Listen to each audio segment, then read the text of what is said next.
संज्ञान में है केस, तो ईडी आरोपी को पीएमएलए के तहत अरेस्ट नहीं कर सकती।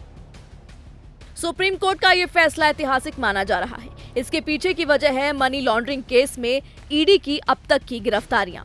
सुप्रीम कोर्ट ने अपने अहम फैसले में साफ किया है कि अगर विशेष अदालत ने मनी लॉन्ड्रिंग की शिकायत का संज्ञान ले लिया है तो ED prevention of money laundering act के सेक्शन 19 के तहत मिली शक्तियों का इस्तेमाल कर आरोपी को गिरफ्तार नहीं कर सकती है। गिरफ्तारी के लिए ईडी को विशेष अदालत में आवेदन देना होगा। जस्टिस अभय ओका और जस्टिस उज्जवल भुयन की बेंच ने यह आदेश पंजाब और हरियाणा हाई कोर्ट के उस फैसले पर दिया है जिसमें हाई कोर्ट ने आरोपियों की प्री अरेस्ट बेल याचिका खारिज कर दी थी। इसके बाद सुप्रीम कोर्ट ने इस साल जनवरी में आरोपियों को अंतरिम जमानत दी थी। वहीं दूसरी तरफ मनी लॉन्ड्रिंग के ही केस में दिल्ली के मुख्यमंत्री अरविंद केजरीवाल और झारखंड के पूर्व सीएम हेमंत सोरेन ने ईडी की गिरफ्तारी को सुप्रीम कोर्ट में चुनौती दी है। केजरीवाल सोरेन ने दी है गिरफ्तारी को चुनौती। एससी के नए ऑर्डर से अरेस्ट में मिलेगी राहत।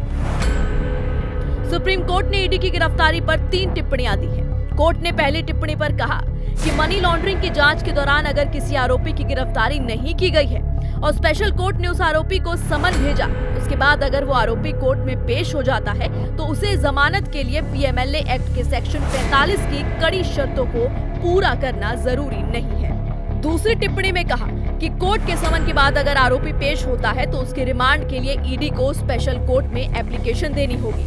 तीसरी टिप्पणी में कहा गया है कि कोर्ट तभी एजेंसी को कस्टडी देगा जब वो संतुष्ट हो जाएगी कि कस्टडी में पूछताछ जरूरी है।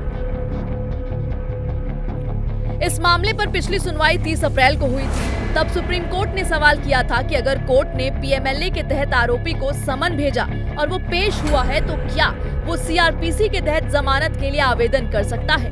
30 अप्रैल को कोर्ट ने अपना फैसला सुरक्षित रख लिया था, जिस पर अब कोर्ट ने अपना फैसला सुनाया है। पीएमएलए सेक्शन 19 में कहा गया है कि अदालत के फैसले का मतलब है कि जब ईडी ने इस आरोपी के खिलाफ कंप्लेंट भेज दी है जो जांच के दौरान गिरफ्तार नहीं किया गया था, तब अफसर पीएमएलए एक्ट के सेक्शन 19 के तहत मिली स्पेशल पावर्स का इस्तेमाल नहीं कर सकते हैं।